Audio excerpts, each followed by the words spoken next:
حج ہے، زکوٰۃ ہے اور دیگر اعمال، فرمایا کہ وہ سارے کے سارے زمین پر فرض ہوئے، لیکن جو نماز ہے یہ فرش زمین پر نہیں، بلکہ اللہ رب العزت نے اپنے پیارے محبوب صلی اللہ علیہ وسلم کو عرش بری پر بلا کر یہ تحفہ نماز کا عطا فرمایا۔ اور پھر یہ فرض کب ہوئی؟ فرمایا کہ ہجرت سے 2 سال کچھ ماہ پہلے نماز فرض ہوئی، اور معراج شریف کی رات شب معراج میں یہ تحفہ ملا، تو ظاہری بات ہے کہ معراج شریف ہماری آقا صلی اللہ علیہ وسلم کو فرما مکہ شریف میں ہوئی، مدینہ شریف ابھی نہیں گئے تھے، ہجرت نہیں فرمائی تھی، ہجرت سے پہلے 2 سال کچھ ماہ پہلے جب عظیم معجزہ اللہ رب العزت نے آپ کو عطا فرمایا، اور وہ معجزہ بھی اسی مہینے کے اندر ہے۔ ہم شب معراج میں شب بیداری کرتے ہیں، اور اللہ رب العزت نے جو ہمارے آقا صلی اللہ علیہ وسلم کو یہ عظیم معجزہ معراج والا عطا فرمایا، اور معراج جسمانی معراج اوروں کو بھی ہوئی، باقی انبیاء علیہ السلام نے بھی معراج کی، مگر جو انداز میرے مصطفیٰ صلی اللہ علیہ وسلم کا ہے، کسی نبی کو یہ انداز، یہ مرتبہ، یہ عظمت نہ ملی۔ مختصر ٹائم کے اندر حضور مسجد حرام سے مسجد اقصیٰ پہنچتے ہیں، وہاں سے پہلا آسمان، دوسرا، تیسرا، سارے آسمان نیچے ہیں، عرش و کرسی بھی نیچے ہے، حضور لا مکانوں پر جلوہ فرما ہیں۔ اور پھر جب واپس تشریف لے کے آتے ہیں، کنڈی بھی ہل رہی ہے، بستر بھی گرم ہے۔ فرمایا یہ جو عظیم معجزہ ہمارے آقا صلی اللہ علیہ وسلم کو اللہ نے عطا فرمایا، ہم شب معراج میں باقاعدہ محفل کرتے ہیں۔ کچھ وہ ہوتے ہیں کہ جن کی مسجدوں کو تالے لگے ہوتے ہیں، اور ان کی مسجدوں کی لائٹیں پہلے سے بھی زیادہ بند ہوتی ہیں، مگر الحمدللہ اہل سنت کا سینہ بھی روشن ہے، ان کی مسجدیں بھی روشن ہیں۔ یہ سینہ عام سینہ نہیں اہل سنت کا، یہ مدینہ ہے، کیونکہ اس سینے میں میرے پیارے آقا صلی اللہ علیہ وسلم کی محبت جلوہ گر ہے، تو جس سینے میں حضور کی محبت ہو وہ سینہ پھر عام سینہ نہیں ہوتا، بلکہ وہ مدینہ بن جاتا ہے۔ تو حضرات محترم، بات کو آگے بڑھاتے ہیں، تحفہ معراج کی آج گفتگو ہے۔ دیکھیے، بندہ یہ سوچتا ہے کہ مجھ سے غلطی ہوگی، مجھ سے کوئی گناہ ہو گیا، تو یہ معاف کیسے ہوگا؟ یہ نماز ذریعہ نجات ہے، نماز ذریعہ نجات ہے، گناہوں کا کفارہ ہے۔ ایک ہے گناہ کبیرہ اور ایک ہے گناہ صغیرہ۔ گناہ صغیرہ جو ہے وہ نیکی کا کام کرنے سے معاف ہو جاتا ہے، جو گناہ کبیرہ ہے فرمایا کہ وہ جب تک بندہ توبہ نہ کرے، جس کے بارے میں اللہ فرماتا ہے یا ایھا الذین آمنوا توبوا الی اللہ توبۃ نصوحا، محض تسبیح والی توبہ نہیں، یہ تو رب سے مذاق ہو جائے گا، ادھر سے توبہ توبہ تسبیح کے دانوں پر، اور پھر دکان بازار میں چھریاں لے کے بیٹھا ہوا ہے۔ فرمایا ایسی توبہ کہ رب کی بارگاہ میں کوئی ویلیو نہیں ہے۔ توبہ وہ ہوتی ہے جو دل سے ہو، پکے ارادے سے ہو، جس کو عربی کے اندر توبۃ نصوح کہا جاتا ہے، یعنی ایسی توبہ کہ جس کے بعد گناہ کا بالکل ارادہ ہی نہ ہو، پختہ رب سے وعدہ کرے آئندہ میں گناہ نہیں کروں گا، اور جتنے مجھ سے غلطیاں ہوئی، جتنے گناہ مجھ سے ہو گئے ہیں ان کی معافی مانگے۔ فرمایا یہ تو ہے توبہ۔ اب دیکھیں، کبیرہ گناہ توبہ سے معاف، اور صغیرہ جو ہم سے ہو جاتے ہیں، ہم ایسے ایسے گناہ کر جاتے ہیں کہ ہمیں پتہ تک نہیں ہوتا۔ ہم صغیرہ گناہ ہم سے ہو جاتے ہیں یا ہم کر دیتے ہیں مگر ہمیں پتہ تک نہیں ہوتا۔ یہ نماز ذریعہ نجات ہے۔ بندے نے فجر کی نماز پڑھی ہے، فرمایا کہ اس کے بعد انسان سے کوئی صغیرہ گناہ ہو گیا تو اب اس کو تو پتہ ہی نہیں، مگر ظہر کی جیسے ہی اذان ہوتی ہے رب کا بلاوا آتا ہے، بندہ کھیت میں کھڑا ہے، کھلیان میں کھڑا ہے، بازار میں کھڑا ہے، دکان پر بیٹھا ہوا ہے، گھر میں ہے، جہاں ہے وہاں سے مسجد کا رخ کرتا ہے، وضو کرتا ہے، نماز پڑھتا ہے۔ اللہ فجر کے بعد جو بندے سے گناہ ہوا صغیرہ اللہ اس کو معاف فرما دیتا ہے۔ حدیث پاک میں آتا ہے الصلوات الخمس، 5 نمازیں، والجمعۃ الی الجمعہ، جمعہ سے جمعہ تک، ورمضان الی رمضان، ایک ماہ رمضان شریف سے لے کر دوسرے ماہ رمضان شریف تک۔ فرمایا یہ جو عرصہ ہے درمیان میں، فرمایا کہ کیا ہوتا ہے اگر بندہ فرمایا کہ یعنی ایک ماہ رمضان میں گناہوں کو بخشوا لیا پھر گناہ ہو گئے نہیں بخشوا سکا تو فرمایا کہ دوسرا ماہ رمضان آ گیا، فرمایا کہ دوسرے ماہ رمضان میں توبہ کر کے رب کی بارگاہ میں جھک جاتا ہے۔ فرمایا مکفرات لما بینہن اذا اجتنبت الکبائر، فرمایا کہ یہ جو اس کا جھکنا ہے جمعے کے بعد جمعے، یعنی ہر نماز کے بعد ہر نماز میں 5 نمازیں، اور جمعے کے بعد جمعے میں، اور فرمایا اسی طرح ایک ماہ رمضان سے لے کر دوسرے ماہ رمضان میں، اس مدت میں بندہ عبادت کرتا ہے اللہ سارے گناہوں کو معاف فرما دیتا ہے۔ تو حضرات محترم یہ بات میں پہلے عرض کر چکا ہوں کہ کبیرہ گناہوں سے بچا رہے، اور پھر کبیرہ گناہوں میں بھی وضاحت ہے، اگر ہم اس طرف چلیں تو پھر ٹائم جو ہے وہ کافی ہو جائے گا اور مواد کافی سا رہ جائے گا۔ اور اسی طرح حدیث پاک میں آتا ہے رسول اللہ صلی اللہ علیہ وسلم نے فرمایا، بخاری شریف کی حدیث پاک ہے، فرمایا ارأیتم لو ان نہرا بباب احدکم یغتسل فی کل یوم 5، فرمایا کہ اے لوگو، حضور علیہ السلام نے فرمایا اپنے صحابہ کو، فرمایا اے میرے صحابہ تمہاری کیا رائے ہے اگر تم میں سے فرمایا کسی ایک کے دروازے پر نہر ہو اور یغتسل فی کل یوم 5، بندہ اس کے اندر 5 مرتبہ نہائے، حل یبقى من درنہ شیء، کیا اس کے جسم پر کوئی میل کچیل رہ جائے گی؟ قالوا لا یبقى من درنہ شیء، یا رسول اللہ صلی اللہ علیہ وسلم یہ کیسے ہو سکتا ہے کہ کوئی بندہ دن میں 5 مرتبہ غسل کرے، نہائے اور اس کے جسم پر کوئی میل کچیل رہ جائے؟ ایسا نہیں ہو سکتا۔ تو میرے پیارے آقا صلی اللہ علیہ وسلم نے فرمایا فَذَلِكَ مِثْلُ الصَّلَوَاتِ الْخَمْسِ يَمْحُ اللَّهُ بِهِنَّ الْخَطَايَا متفق علیہ۔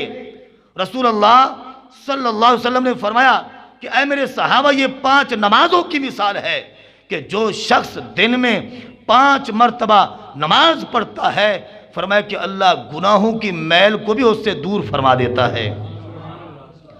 یعنی ظاہری طور پر نہانے سے جسم پاک ہوتا ہے، نماز پڑھنے سے دل پاک ہوتا ہے، نماز پڑھنے سے دل میں نور پیدا ہوتا ہے، نماز کی برکت سے بندہ پاکیزہ رہتا ہے، نماز کی برکت سے انسان کو عزت میں مقام میں اضافہ ملتا ہے اور برکتیں ملتی ہیں، کامیابیاں ملتی ہیں۔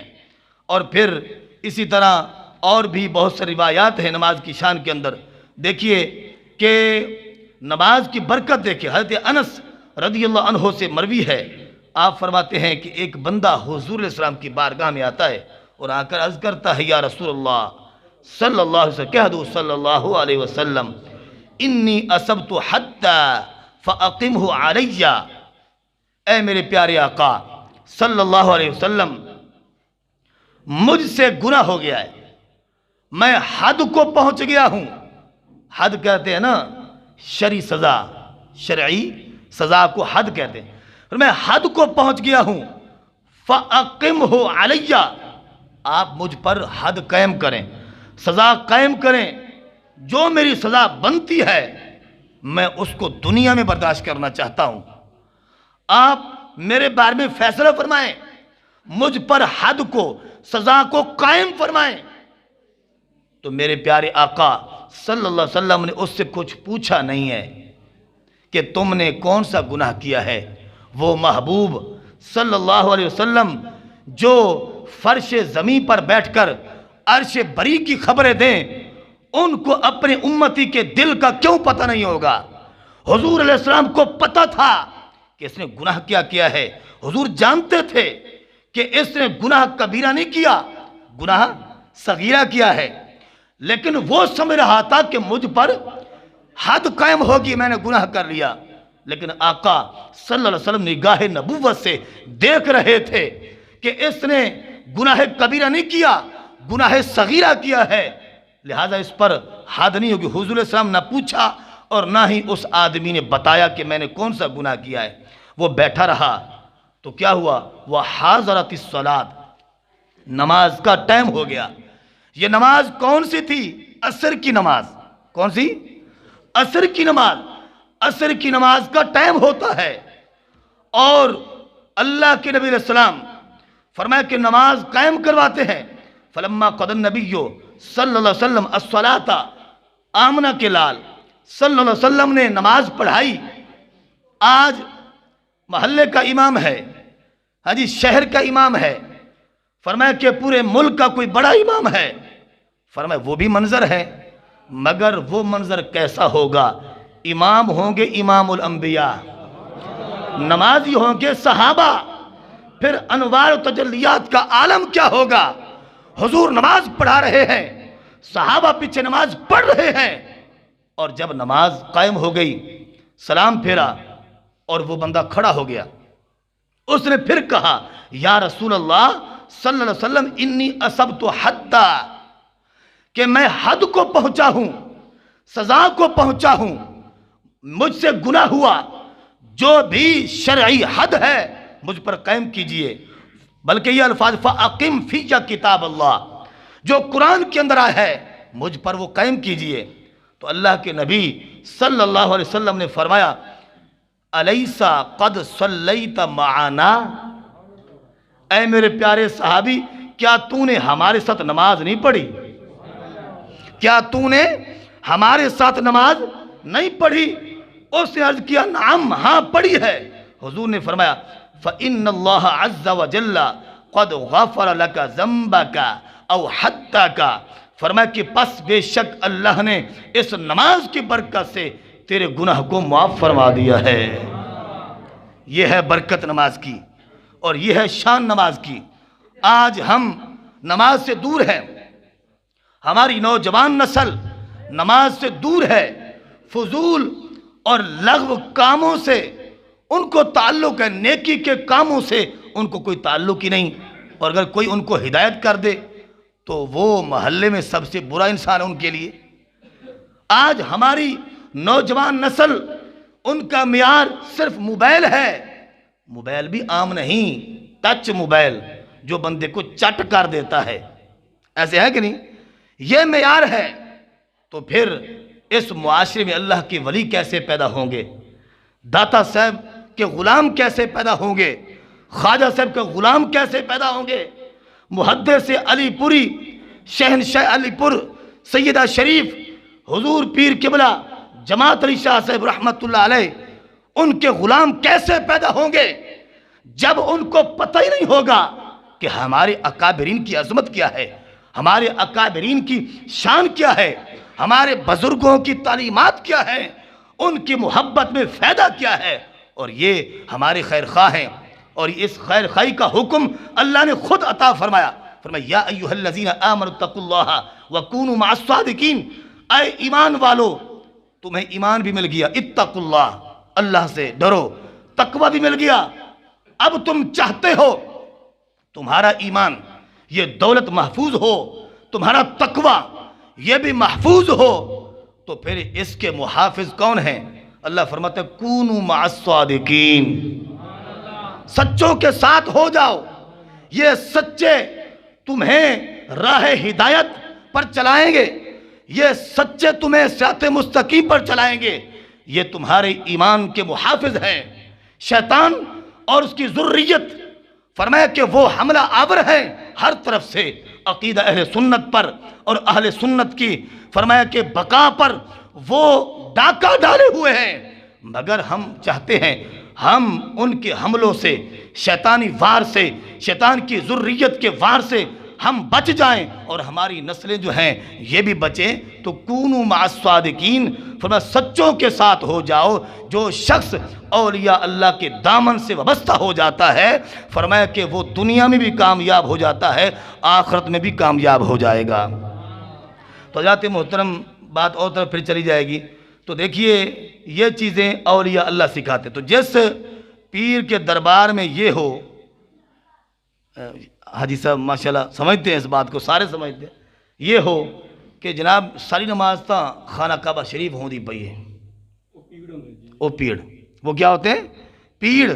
جو یہ کہے کہ یزیدی بھی نمازی تھے، معاذ اللہ، اس انداز میں ان کو امام حسین کا سجدہ نظر نہیں آتا۔ یہ میں ویسے کوئی یہ نہیں کہ میں اپنی طرف سے باتیں کر رہا ہوں، یہ ہمارے ساتھ بیتی ہوئی ہیں، سمجھ آ رہی کہ نہیں آ رہی؟ جب ان کے غالی مریدوں کو، ایک غالی مرید کو کہا گیا، دنیا دار پیر، اس کے غالی مرید کو میں نے جب کہا کہ جناب نماز پڑھا کریں، میرا انداز ہے کہ میں ذرا انفرادی جو آدمی مل جائے تو اس سے محبت بھی کرتا ہوں اور اس سے نماز کی دعوت بھی، یہ نیکی ہے نا، چلتے پھرتے۔ تو میں نے اس کو دعوت دی تو وہ کہنے لگا، وہ جی قاری صاحب جی ہم تو حضور کے کاموں میں ہوتے ہیں، بس ہماری نماز ہو جاتی ہے۔ سمجھ آ رہی کہ نہیں آ رہی؟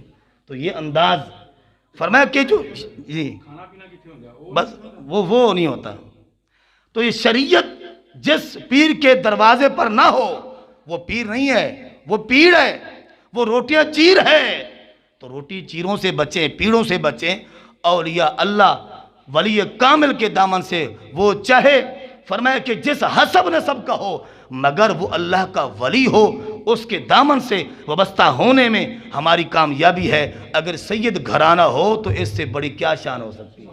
سمجھ آ رہی کہ نہیں؟ تو حدیث پاک میں آتا ہے کہ حضرت عبادہ بن صامت رضی اللہ عنہ سے مروی ہے، رسول اللہ صلی اللہ علیہ وسلم نے فرمایا کہ 5 صلوات، 5 نمازیں ہیں، افترضہن اللہ تعالی، اللہ نے ان کو فرض فرمایا ہے۔ من احسن وضوءہن، ایک ہوتا ہے وضو اور ایک ہوتا ہے وضو اور ایک ہوتا ہے وضو۔ آپ کہیں گے وہ قاری صاحب کی کلاس لگا لی، یہ ہم بچوں کو پڑھاتے ہیں۔ ایک ہوتا ہے وضو، ایک ہوتا ہے وضو اور ایک ہوتا ہے وضو، ٹھیک ہے؟ وضو کہتے ہیں پانی کو اور وضو کہتے ہیں برتن کو، اور وضو کہتے ہیں یہ جو ہم اعضاء کو دھوتے ہیں۔ سمجھ آ رہی ہے؟ اس کو اردو میں ہم یوں بیان کرتے ہیں، وضو کو وضو میں ڈال کر وضو کرو، وضو کو یعنی پانی کو وضو میں ڈال کر یعنی برتن میں ڈال کر وضو کرو۔ تو یہ درس اضافی کی باتیں ہیں۔ تو بہرحال میں یہ لفظ آ گیا وضوءہن، فرمایا وہ شخص جو اچھے طریقے سے وضو کرے، وصلاہن لوقتہن، اور 5 نمازوں کو وقت پر ادا کرے، واتم رکوعہن، اور اس کا رکوع بھی پورا کرے، وخشوعہن، اور خشوع کے ساتھ نماز پڑھے۔ خشوع کس کو کہتے ہیں؟ حضور قلب کو، یعنی دل کے حاضر رہنے کو، کہ بندہ نماز پڑھ رہا ہے، یہ نہیں کہ نماز کے اندر اسے بھولے ہوئے حساب یاد آنا شروع ہو جائے کہ میں نے کس سے لینے ہیں اور کس کو میں نے دینا ہے۔ فرمایا یہ انداز، یہ تو غفلت کی نماز ہے۔ خشوع کیا ہے؟ خشوع یہ ہے حضور قلب کے ساتھ بندہ کھڑا ہو، یہ سمجھ رہا ہو کہ میں خدا کو دیکھ رہا ہوں، یا یہ سمجھے کہ خدا مجھے دیکھ رہا ہے۔ فرمایا اس انداز کے اندر جب نماز پڑھتا ہے تو پھر اجر کیا ہے؟ فرمایا کان لہ علی اللہ عہد ان یغفر لہ، اللہ پر یہ لازم ہے، یعنی اللہ رب العزت کا بندے کے لیے وعدہ ہے کہ جو اس انداز میں نماز پڑھتا ہے اللہ اس کے گناہوں کو معاف فرما دیتا ہے۔ وَمَن لَّمْ يَفْعَلْ فَلَيْسَ لَهُ عَلَى اللَّهِ عَهْدٌ، وہ شخص فرمایا جو ایسا نہیں کرتا، وہ وضو بھی صحیح طریقے سے نہیں کرتا، نماز بھی وقت پر نہیں پڑھتا، اور رکوع بھی صحیح طریقے سے نہیں کرتا، خشوع کے ساتھ نماز بھی نہیں پڑھتا، فرمایا کہ پھر اللہ پر کوئی لازم یعنی اللہ کا کوئی وعدہ اس کے ساتھ نہیں ہے۔ ان شاء غفر لہ، اگر چاہے گا تو معاف فرما دے گا، وَإِن شَاءَ عَذَّبَهُ اگر چاہے گا تو عذاب دے گا۔ یہاں پر بھی رب تعالیٰ کی رحمت کا پہلے ذکر ہے، اگر چاہے گا تو معاف فرما دے گا، پہلے فرمایا گیا اگر چاہے گا تو عذاب دے گا۔ کیا مطلب؟ اللہ رب العزت جو ہے اس کی رحمت فرمایا کہ اس کے غضب پر مقدم ہے، اللہ اپنے بندوں کو معاف فرمانا چاہتا ہے۔ اور پھر آخری حدیث پاک میں مختصر انداز میں عرض کرتا ہوں، پھر اجازت چاہتا ہوں۔ دیکھیے حدیث پاک میں آتا ہے اپنی اولادوں کو نماز کا حکم دو۔ کس چیز کا؟ نماز کا حکم دو۔ اپنی اولادوں کو نماز کا حکم دو۔ کیوں؟ بچپن میں فرمایا کہ جو انسان کے بچے ہوتے ہیں وہ بچپن کے اندر ان کا مزاج کیا ہوتا ہے؟ ان کا مزاج نرم ٹہنی کی طرح ہے۔ آپ درخت کی نرم ٹہنی کو موڑ دیں، مڑ جائے گی نا؟ مڑ جائے گی، اس کے بعد اس کو وہیں باندھ دیں، وہ بڑھتی رہے گی بڑھتی رہے گی بڑھتی رہے گی حتیٰ کہ وہ مضبوط درخت بن جائے گی۔ ایسے ہے کہ نہیں؟ تو پھر اس کو موڑیں، پھر وہ ٹہنی جو درخت بن گئی وہ مڑے گی؟ ہرگز نہیں۔ جس ماحول کے اندر بچے کو تم رکھو گے وہ ماحول بد عقیدہ کا ہو، وہ ماحول کافروں کا ہو، بچہ وہیں پروان چڑھے گا تو پھر ساری زندگی اسی عقیدے پر قائم رہے گا۔ اس لیے اللہ کے رسول نے فرمایا کہ مرو اولادکم بالصلاۃ، فرمایا کہ تم اپنی اولادوں کو نماز کا حکم دو۔ کب؟ فرمایا کہ وَهُمْ أَبْنَاءُ سَبْعِ سِنِينَ، جب 7 سال کے ہو جائیں تو ان کو نماز کا حکم دو۔ وَضْرِبُوهُمْ عَلَيْهَا، اور جب فرمایا کہ وَهُمْ أَبْنَاءُ 10 سِنِينَ، جب 10 سال کے ہو جائیں تو نماز اگر تم کہو وہ نماز نہ پڑھے تو مارو۔ مار سے برا یہ نہیں ہے کہ ان کے پر سوٹے برسا دو، جس طرح ہلکی سی کوئی سزا ہوتی ہے، 1 تھپڑ 2 تھپڑ، اس انداز کے اندر پھر ان کو سزا دو۔ جن لوگوں نے اپنی اولادوں کی تربیت اس انداز میں کی ہے ان کی اولاد اللہ کی ولی بن گئی ہے۔ دیکھیے حضور بابا فرید رحمت اللہ علیہ گنج شکر، ان کو ان کی ماں نے یہ فرمایا 4.5 سال کی عمر ہے، 4.5 سال کی عمر کے اندر فرمایا کہ ماں نے کہا بیٹے کو بیٹا نماز پڑھا کر۔ انہوں نے کہا کہ ٹھیک ہے نماز پڑھوں گا تو مجھے کیا ملے گا؟ تو بابا فرید رحمت اللہ علیہ کی ماں جانتی تھی کہ ان کو شکر سے بڑا پیار ہے، شکر سے بڑا پیار ہے۔ فرمایا بیٹا تم نماز پڑھو گے تو اللہ تمہیں شکر عطا فرمائے گا، ٹھیک ہے میں نماز پڑھوں گا تو شکر ملے گی؟ فرمایا ہاں بیٹا آپ نماز پڑھو گے تو شکر ملے گی۔ فرمایا جاؤ تم وضو کرو میں مصلی بچھاتی ہوں۔ ماں نے مصلی بچھایا، شکر کی پڑیا فرمایا کہ وہ مصلی کے نیچے رکھ دی۔ بیٹے نے نماز پڑھی، نماز پڑھنے کے بعد سلام پھیرنے کے بعد دعا مانگ، کہتے ہیں ماں جی میری شکر۔ فرمایا بیٹا جس کی نماز پڑھی ہے اس سے شکر مانگو نا، مصلی اٹھاؤ تمہیں شکر مل جائے گی۔ مصلی اٹھایا، نیچے سے شکر برآمد ہوئی۔ آپ فرماتے ہیں کہ یہ تو سودا ہی نقدو نقدیے، نماز پڑھیں گے تو شکر کھاواں گے، ہیں جی۔ فرمایا اسی طرح سلسلہ چلتا رہا۔ ایک دن آپ کھیلنے کے لیے نہر کے کنارے پر گئے ہوئے تھے، اذان ہو گئی، دوستوں کو کہتے ہیں رک جاؤ میری اب شکر کا ٹائم ہو گیا ہے، میں نماز پڑھوں گا اور شکر کھاؤں گا، تمہارے ساتھ کھیلنا نہیں ہے، نماز جو ہے اذان ہو گئی ہے نماز پڑھنی ہے۔ تو نہر کے کنارے پر وضو فرما لیا۔ جب وضو فرما لیا گھر میں پہنچتے ہیں، ماں جی نماز پڑھنی ہے۔ فرمایا بیٹا تم جاؤ وضو کرو مصلی بچھاتی ہوں۔ آج کہتے ہیں نہیں آج مصلی خود فرید ہی بچھائے گا۔ ماں پریشان ہو گئی، انہوں نے ننھے منھے ہاتھوں سے مصلی اٹھایا اور بچھایا، نماز شروع کر دی۔ ماں بھی کوئی عام ماں نہیں تھی، بابا فرید کی ماں تھی۔ فرمایا کہ وہ سجدے میں گر گئی، رو رہی ہے اور عرض کر رہے مولا یہاں پر کھڑا کرنا تو میرا کام تھا، آج تک یہ شکر والی بات صیغہ راز میں رکھی تھی، مگر آج یہ راز فاش ہو جائے گا تو کہیں ایسا نہ ہو کہ میرا بیٹا جو ہے وہ نماز نہ پڑھے، نماز سے منکر ہو جائے۔ اے اللہ یہاں کھڑا کرنا میرا کام تھا، آگے سنبھالنا تیرا کام ہے۔ نماز پڑھی گئی، پوچھا ماں شکر؟ فرمایا کہ جس رب کی نماز پڑھی ہے شکر اسی سے لو نا۔ مصلی اٹھایا، پہلے شکر کی پڑیا ہوتی تھی، آج شکر کا حوض موجود ہے۔ اس دن سے آپ کا لقب پڑ گیا گنجے شکر، گنجے شکر، شکر کا خزانہ۔ تو جن لوگوں نے اس انداز میں تربیت کی ہے وہ لوگ جو ہے ان کی اولاد اللہ کے ولی بن گئے، نماز بھی پڑھتے ہیں، دعائیں بھی مانگتے ہیں، پھر بھی ہمارے گھر میں برکت نہیں ہے، اولاد نافرمان ہے۔ یہ سوال ہوتا ہے، اولاد نافرمان کماتے بہت ہیں مگر بچتا نہیں ہے، پوری نہیں پڑتی۔ تو وجہ یہ ہے کہ ہم نماز پڑھتے ہیں مطلب اور لالچ کی خاطر۔ جو لوگ اللہ کی رضا کی نماز پڑھتے تھے ان کو رزق مانگنے کی ضرورت ہی نہیں پڑتی تھی۔ وہ شاعر نے کیا خوب کہا، گرتے رہے سجدوں میں ہم اپنی حسرتوں کی خاطر، گرتے رہے سجدوں میں ہم اپنی حسرتوں کی خاطر، عشق خدا میں گرے ہوتے تو کوئی حسرت باقی نہ رہتی۔ اور میری زندگی کا مقصد تیرے دین کی سرفرازی، میری زندگی کا مقصد تیرے دین کی سرفرازی، میں اس لیے مسلمان اور اس لیے نمازی۔ اللہ تعالی ہم سب کو نماز پابندی سے پڑھنے کی توفیق عطا